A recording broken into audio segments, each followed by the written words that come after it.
എം.ആർ. അജിത് കുമാറിനെതിരെ അന്വേഷണം ആവശ്യപ്പെട്ടുള്ള ഹർജി ഇന്ന് തിരുവനന്തപുരം വിജിലൻസ് കോടതിയിൽ. വീട് നിർമ്മാണം, ഫ്ളാറ്റ് വാങ്ങൽ എന്നിവയിൽ അഴിമതിയില്ല എന്നാണ് വിജിലൻസ് റിപ്പോർട്ട് കൈമാറിയിരിക്കുന്നത്. അൻവറിന്റെ മറ്റാരോപണങ്ങൾ അന്വേഷിക്കുകയാണെന്നും വിജിലൻസ് വ്യക്തമാക്കുന്നുണ്ട്. അതേസമയം പൂരം കലക്കലിലെ അന്വേഷണത്തിൽ റവന്യൂ മന്ത്രി കെ രാജന്റെ മൊഴിയെടുക്കും.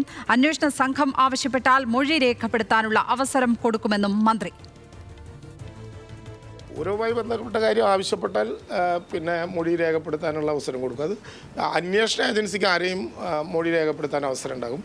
നിയമസഭയുടെ തിരക്ക് നടക്കുന്നതുകൊണ്ട് അവർ വന്നിരുന്നു, നമുക്കൊരു സമയം കണ്ടെത്താൻ പറ്റിയിട്ടില്ല, കണ്ടെത്തിയാൽ അത് കൊടുക്കും. അതിന് വേറെ പ്രയാസമില്ല. വിവരങ്ങളുമായി അഞ്ജു ജയപ്രകാശാണ് ചേരുന്നത്. അഞ്ജു, പ്രധാനമായും 2 കേസുകളിലാണ് ഇപ്പോൾ ക്ലീൻ ചിറ്റ് കിട്ടിയിരിക്കുന്നത്. മറ്റ് കേസുകളിൽ അന്വേഷണം നടക്കുന്നു എന്നുള്ളതാണ് വിജിലൻസ് വ്യക്തമാക്കുന്നത്.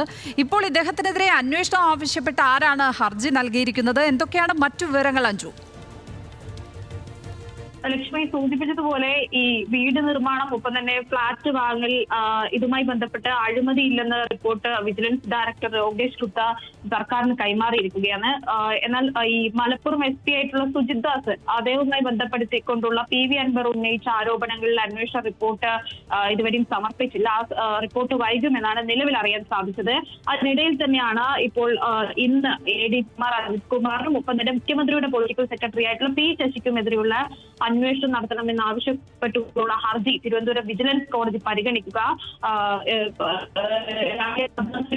ഹർജി അറിയുന്നത് ഈ നെയ്യാറ്റിൻകരയിലുള്ള ഒരു അഭിഭാഷകരായിട്ടുള്ള നാഗരാജു ആണ് ഈ ഹർജി നൽകിയിരിക്കുന്നത്. ഈ അനധികൃത സ്വത്ത് സമ്പാദനം, തൃശൂർ പൂരം അട്ടിമറിക്കൽ തുടങ്ങിയവ ആണ് ആരോപണങ്ങൾ ഹർജിയിലുള്ളത്. ഒപ്പം തന്നെ ഈ സോളാർ കേസ് അന്വേഷണം അട്ടിമറിച്ചതും കൂടി പരിശോധിക്കണമെന്ന് ഹർജിയിൽ പറയുന്നുണ്ട്.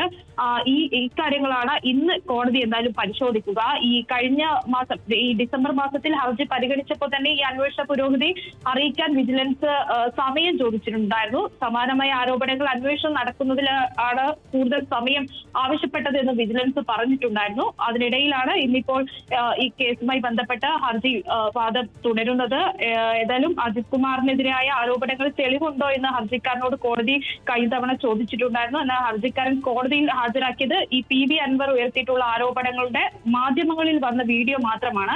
ഒപ്പം തന്നെ ഈ സ്വർണ്ണക്കടത്ത് കേസിലെ PV അൻവറിന് തെളിവ് ഹാജരാക്കാനായിട്ടില്ലെന്ന് വിജിലൻസ് അന്വേഷണത്തിൽ ഒന്നും കണ്ടെത്താനായിട്ടില്ലെന്നും ഒക്കെ റിപ്പോർട്ടിലുണ്ട്. ലക്ഷ്മി. അഞ്ജു ജയപ്രകാശ്, തിരുവനന്തപുരത്ത് നിന്ന്.